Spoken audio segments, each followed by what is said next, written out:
Albuquerque Fiber Arts Fiesta is dedicated to fiber arts education and to showcase fiber-related artwork. There will be exciting exhibits, vendors, classes, and fun for all age groups. Joining us now to talk more about the Fiesta is Frances Starnes, president of the Albuquerque Fiber Arts Council. Frances, you brought some great things in. We're going to talk about these in a second. But first, tell us a little bit about the Fiber Arts Council. When we say fiber arts, what does that mean? Well, the Fiber Arts Council is a not-for-profit organization.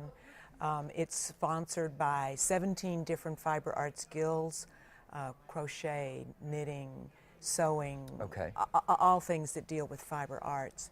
And we have two major committees, the Education Committee and the Fiesta Committee. Okay. And did I say it's 17 guilds in the city of Albuquerque? Yeah, that's quite a bit. So we'll talk a little bit about these the committees. First, let's talk about the Fiesta Committee. Tell us about that. Well, that's what started the whole thing. Back in '96, some ladies, and I think one gentleman, were around the kitchen table, and they said, we need a venue for the guilds that are not large enough to financially support that type of organization. So they put on their first Fiesta in 1997. No kidding. Wow. It was at the fairgrounds. We had 7 guilds, 48 vendors.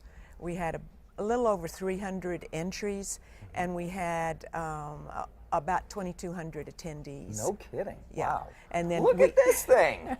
That was the Snug Buggy. In 2007, the knitters decided to do, this was our charity, it was for Safe House. Okay. And we made squares, we knitted them, we crocheted them, we sewed them, and covered the Volkswagen that was donated to us. That's great. So now you mentioned charity, and so I think it's pretty cool. You guys, you work with a different charity at every Fiesta, right? Yes. So tell us how that got started and what it involves. Well, we had a couple of quilt raffles right at first, but we didn't have enough manpower to do that. So it wasn't until 2007 when we did the Snug Buggy. And then in 2009 we had Christmas ornaments that we sold. I think we sold them for $5 each, and all the money goes to the charity. And then we had a giving tree where the quilters made leaves to put on and people bought the leaves and then turned them in for gifts. The last 2 years, in 2013 and this year, all the guild members make articles that we put in little bags, and this year it's Enlace Comunitario. Okay. Last year it was Paws and Stripes, which matches pets with vets. Yeah, great organization. We love them here. Tell us a little bit about this this charitable organization, because it was one that I was unfamiliar with until you came in. Right, Enlace Comunitario, it is to try to resolve abuse in families of immigrants. And I think they've been around since the early 2000s. It was formed because an immigrant woman was murdered. And because there's a language issue, nothing, it was kind of hard to deal with it. But one of the nice things about Enlace is they're enlisting the men, they're training the men to go out and train other men that violence is not the answer. That's great. That's a great organization. Great that you guys are supporting it. So let's talk. You said there are two factions to this. We have the Fiesta Committee, and then we also have the Education Committee. Tell us about that. Right. When we finally decided the Fiesta wasn't a fluke and that we were going to be financially stable and we had enough of a cushion, we started doing some other things that we had been wanting to do. In 2010, we gave out our first scholarships, and now we've given a total of 15 scholarships. And we're not talking about university scholarships.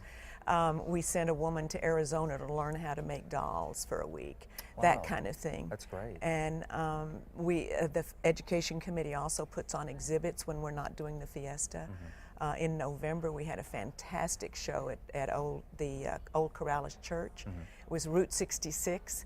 And we had a table for each state, and we had a tornado for Kansas. Wow. We had a teardrop camper. We can do a lot of fun variety things. Different crafts. Well, yeah, speaking of, let's talk, before we lose time on this, let's talk about some of the pieces that you brought in. Now, is this part of what we're going to see at the Fiesta this year? These are things that have been made in the past, but this kind of thing. This kind of thing, sure. This kind of thing. This is a handmade shawl made by Lolly Williamson. This is a beautiful quilt. I don't know if you can see the Yeah, I lady's got it right face. there.